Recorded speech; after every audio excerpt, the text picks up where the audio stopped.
مفيش حرب بتبدأ فجأة، إحنا بس اللي مش شايفين للأسف. رجعنا لكم بعد رمضان، نسأل الله القبول. وبعيداً عن الكلام الكتير، إيه رأيكم نروح لتفاصيل الكتاب بعد الإنترو؟ انتظرونا.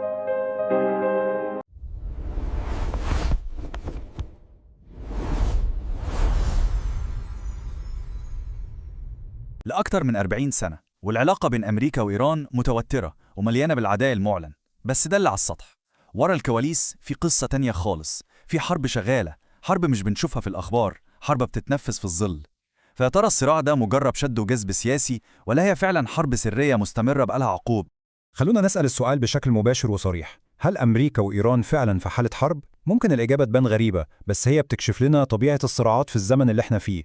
حروب مش بالمعنى التقليدي اللي نعرفه كلنا. حسب المؤرخ والمحلل الحكومي السابق ديفيد كريست في كتابه حرب الشفق أو The Twilight War، الإجابة هي نعم، هم في صراع سري بقالهم عشرات السنين، حرب ليها قواعدها وأساليبها الخاصة جدا. في تحليلنا النهاردة هنستخدم الكتاب ده كعدسة، أو كأننا بنلبس نظارة بتورينا اللي بيحصل في الخفاء. رحلتنا النهاردة هتكون من خلال 5 محاور رئيسية. الأول هنعرف إيه هي طبيعة الحرب السرية دي، وبعدين هنفهم قواعد اللعبة اللي بتحكمها، وهنرجع بالزمن عشان نفهم إزاي انعدام الثقة ده اتزرع بينهم، وهنشوف ليه كل محاولة للدبلوماسية بتنتهي بالفشل. وفي الآخر هنحاول نجاوب على السؤال الأهم، هل الصراع ده ملوش نهاية؟ يلا بينا نبدأ بالجزء الأول عشان نفهم طبيعة الحرب الخفية دي، الحرب السرية الأمريكية مع إيران. مصطلح حرب الشفق بيوصف الحالة اللي هي مش سلم ومش حرب شاملة، منطقة رمادية كده في النص. يعني دي مش حرب جيوش ودبابات بتقف على الحدود، لأ، دي حرب بتتلعب في الظل. أدواتها هي الجواسيس والعمليات الخاصة والحروب بالوكالة عن طريق جماعات تانية، وكمان مواجهات عسكرية بس بتكون محدودة جدا ومحسوبة. يعني من الآخر هي حرب حقيقية ومؤلمة بس بتحصل بعيد عن عينينا. طيب، زي أي لعبة حتى لو بتتلعب في الضلمة ليها قواعد وتكتيكات. في الجزء الثاني هنشوف إزاي الحرب دي بتتلعب على الأرض.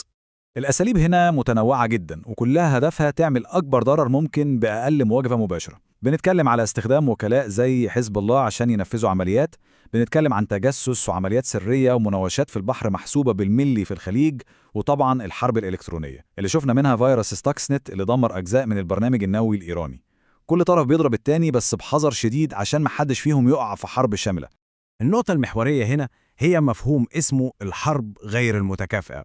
ببساطة شديدة ده تكتيك الطرف اللي عارف انه اضعف عسكريا بيستخدم فيه طرق غير تقليدية عشان يعادل قوة عدوه الأقوى. وإيران أستاذة في تطبيق المفهوم ده ضد أمريكا، لأنها عارفة كويس إنها مستحيل تكسب في مواجهة عسكرية كلاسيكية، فكان لازم تبدع في أساليب الحرب دي. والصورة دي بتوضح الفكرة بشكل عبقري. استخدام إيران للمراكب الصغيرة والسريعة دي في تكتيكات الأسراب ضد سفن حربية أمريكية عملاقة، ده مثال كلاسيكي للحرب البحرية غير المتكافئة. الهدف هنا مش إنهم يغرقوا حاملة طائرات، لا، الهدف هو إزعاجها وتهديدها والتحرش بيها، وكل ده بتكلفة قليلة جدا عليهم. طيب، عشان نفهم عقلية الطرفين النهاردة وإزاي بيفكروا لازم نرجع بالزمن لورا ونشوف القصة بدأت منين. الجزء الثالث هيستعرض تاريخ طويل من العداء وانعدام الثقة. القصة كلها بدأت سنة 1979 مع الثورة الإيرانية وأزمة الرهائن في السفارة الأمريكية، واللي رسمت في العقل الأمريكي صورة لإيران كدولة معادية. بعدها في 83 تفجير سكنات المارينز في بيروت على إيد وكلاء لإيران رسخ فكرة إن إيران بتمثل خطر وجودي. في أواخر الثمانينات حصلت مواجهات مباشرة في حرب الناقلات في الخليج، ودي أثبتت للطرفين إنهم ممكن يوصلوا لحافة الحرب بجد. وفي الآخر الغزو الأمريكي للعراق سنة 2003 إيران شافته كأنه تهديد مباشر على حدودها. كل حدث من دول كان بيبني حيطة أعلى من الشك والعداوة. ديفيد كريست بيلخص القصة كلها في جملة معبرة جدا، بيقول: تاريخ العلاقة بين أمريكا وإيران هو تاريخ من الفرص الضيعة. لما كان طرف جاهز للتقارب، الطرف التاني ما كانش جاهز، والعكس صحيح. ودي دايرة مقفولة ومستمرة بقالها أكتر من 40 سنة. بس هل المشكلة بس في التاريخ وانعدام الثقة، ولا في أسباب أعمق بتخلي أي محاولة سلام تفشل؟ الجزء الرابع بيغوص في الانقسامات السياسية جوه البلدين نفسهم. الحقيقة إنه واشنطن نفسها منقسمة على نفسها. في تيار سياسي بيقول سياستنا لازم تكون الاحتواء، يعني نحاصر نفوذ إيران بالعقوبات والتحالفات الإقليمية. وفي تيار تاني متطرف أكتر بيقول لأ، الحل هو تغيير النظام بالقوة.